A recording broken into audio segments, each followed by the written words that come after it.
Today what I want to look at is this topic about what lots work for a new development, whether it's a manufactured home or a modular home. The reality is every vacant lot does not work. There are at least 5 things that have to be right for the lot to work. So you might look at a vacant lot and you say, well, it's being offered for $10,000 or $15,000 or $20,000 or whatever, even $30,000. And you say, well, the numbers work on this.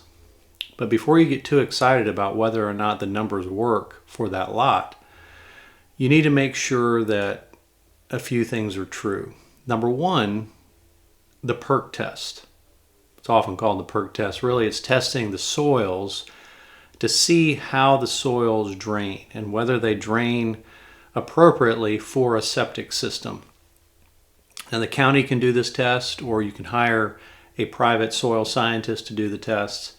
And what they do is they will come out and they will dig up several sections of the property, looking at the soils, seeing what kind of soils are there, and based on their knowledge, they understand how those soils drain.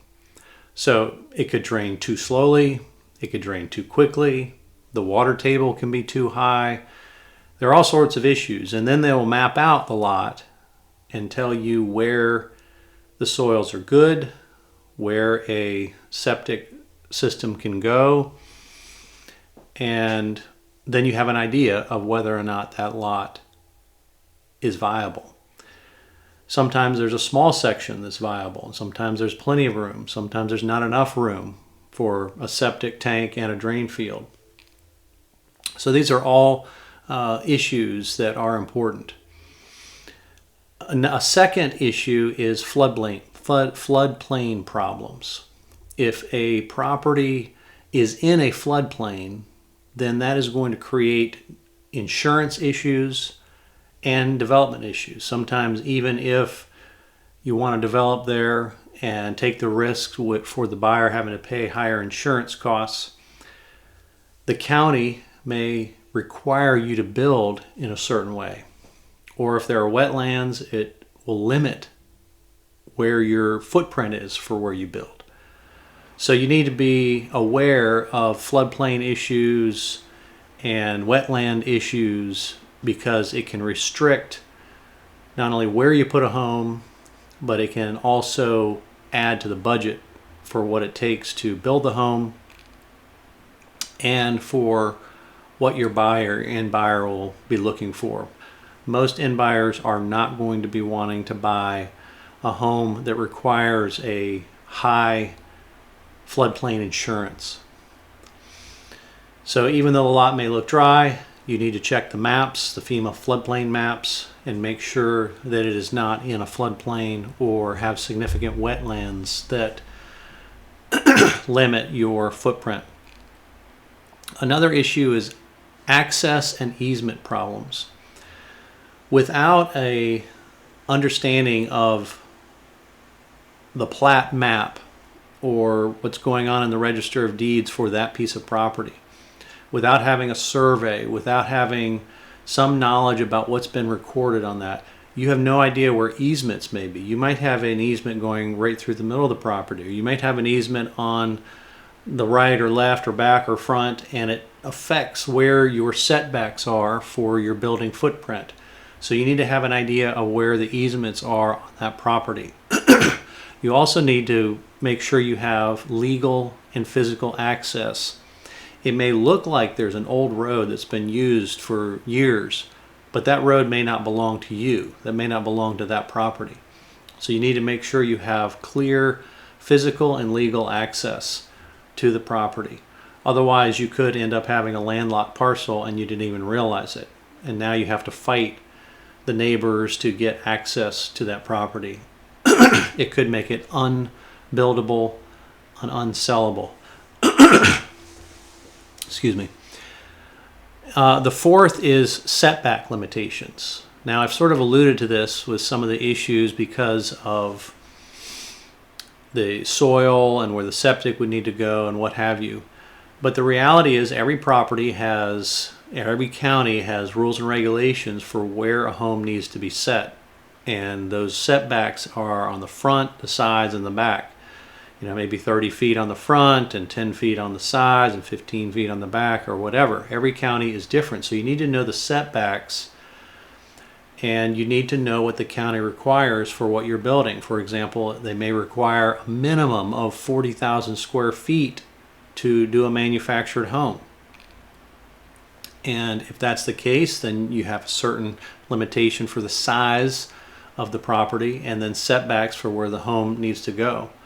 Then there are setbacks and distances for where the home needs to be with regard to its relationship to the well, to the septic tank, to the drain field, to any number of things. So it could be wetlands, streams, what have you. You need to know what the setbacks are for each of the different issues as you're developing. And don't assume that because you have a 1 acre lot, you've got plenty of room to put a house, because you may have other things that are getting in the way and affecting where that house can go. The last one to be aware of are utility limitations. You might think, well, that sewer connection is, it's only 50 feet down the road. That's not that hard. No, it is hard. Because if that sewer connection, that main line, isn't to your property, then you're not going to be able to tap into it, not with any low-cost solution. So you need to be aware of all your utility options. Where is your power coming from? Do you need a well? What's your source of water? Is it county water that you can tap into? If so, where is it coming from? Can you go under the road? Is it in front of you? I saw a property recently where the septic system across the street was there, run all the way down in front of the property, but you could not go under the street to connect to it. So you had to go down 2 properties from where this lot was, and the neighbor was not going to allow an easement. So it ruled out connecting to the public sewer system. And that lot the soils would not hold a septic system. So the lot is unbuildable as of now until the neighbors in the front or the back agree to an easement to be able to connect. So these utility limitations are important. A driveway you may think, well, it's not a big deal to connect my access from the main road to the house.